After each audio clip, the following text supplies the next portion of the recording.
Hey everyone, welcome back to another episode. And I'm excited about today's episode because it's inspired by one of my favorite YouTubers.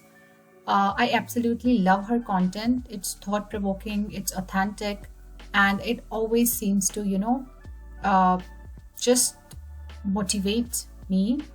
And if you haven't checked out her channel, it's called Reinventing Poppy, and I'll drop the link in the description also.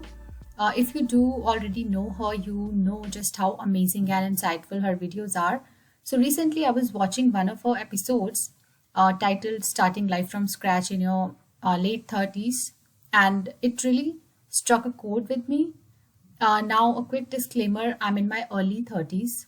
For those of you who don't know my age, yes, I'm in my early 30s.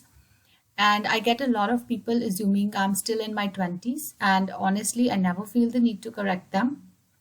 I mean, who doesn't like hearing they look younger than they actually are, right? But that's beside the point. What really caught my attention in her episode was when she started talking about a book she had read. And in this book, she said that the author discussed how there are three major decisions in life that can completely shift the course of your future. And those three decisions are where you live, who you're with, and what you do. And honestly, the simplicity of that message was so powerful, and it got me thinking about how these decisions have played out in my own life. And I wanted to dive into that today. So I want to start with the first decision about where you live, right? I mean, on the surface, this might seem like a practical choice, like, picking a location based on convenience, based on job opportunities or proximity to family. But when you really dig deeper, where you choose to live can influence so many aspects of your life, like your mental health, your opportunities for growth, your sense of community, and even your identity. Like for me, where I live has always played a huge role in shaping who I am. And I've lived in a few different places throughout my life, and each one has brought out a different side of me. When I was living in my hometown, like there were not many facilities, there were not many opportunities for growth, and I always felt something was missing because I was seeking that growth at that time, right? And when I started working, my first job where I was living, it was not a big city, it was a small city, but still like it was near nature, and I felt more connected to nature, which helped me, cultivate a sense of inner peace and mindfulness. And on the other hand, when I shifted to a new location, I changed a lot of jobs. And when I shifted to a new location, this new place was, it was like a crowded city. It was, like always, it was like a bustling, active life, and I was constantly surrounded by hustle and ambition. And yes, it was energizing, inspiring, but it also left me feeling a bit drained. So when I think about, her point, and when she mentioned, like I think it's very important, like making a decision on where you live. And I realize it's not just about picking a city or country, it's about choosing an environment, and this environment should align with who you want to become. And sometimes that means leaving a place that no longer serves you, even if it's familiar or comfortable. And I know many people in my life who are living in a toxic environment, but they don't want to leave it because it's comfortable, it's familiar. And I know it is hard to leave a place, but again, you have to use your discernment. Choosing where you live is choosing your surroundings. It's choosing, and if you choose your surroundings, you're also choosing your influence, right? Because your surroundings influence your mood, and they influence your thoughts and ultimately your life's trajectory, right? And the second decision I want to talk about is who you are with.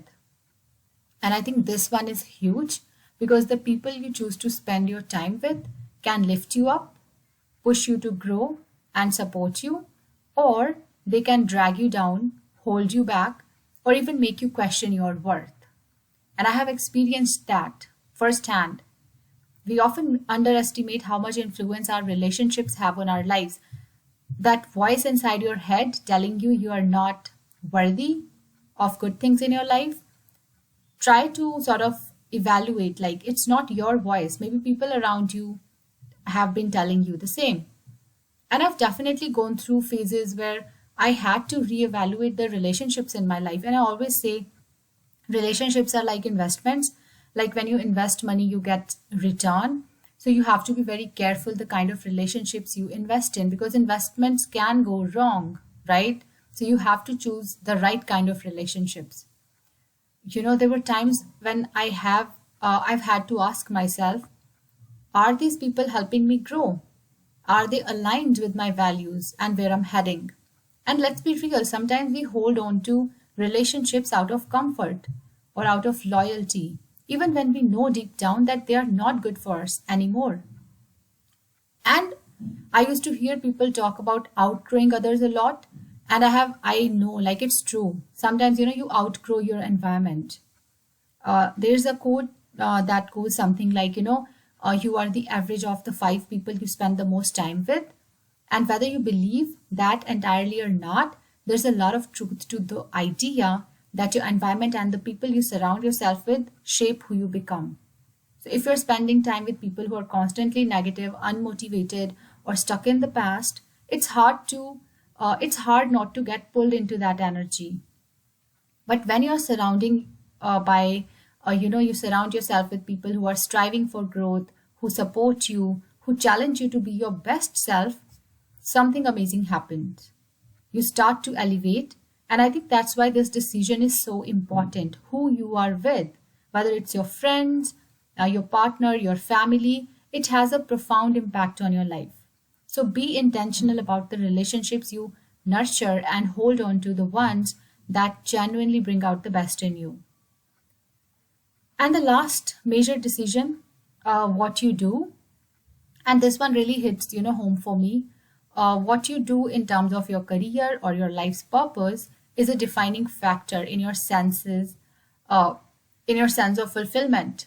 It's very easy to get caught up in a job or routine that feels safe, but maybe it doesn't align with your passions or your purpose, and it starts to wear on you. We all want to feel like what we're doing matters, that it's contributing to our growth and ideally to the world in some way. And for me, my journey into teaching, into content writing, podcasting, tutoring, it's been a constant evolution.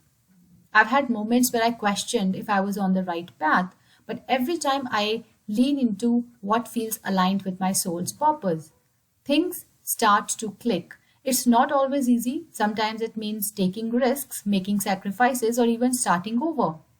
But when you're doing something that lights you up inside, the challenges feel worth it. When I wrote my first book, I was like in that, mode of self-doubt, but it is something that speaks to my soul. And I think it is very important to, be intentional with what you do, right?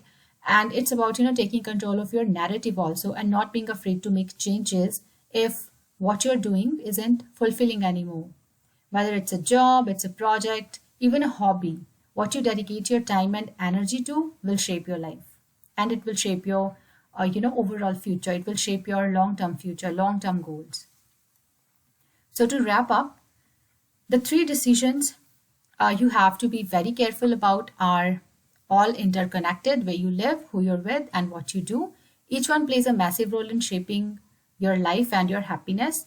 And it's very easy to get stuck in routines or relationships that no longer serve you. But the beauty of life is that you always have the power to make new decisions and start fresh, no matter your age or circumstances.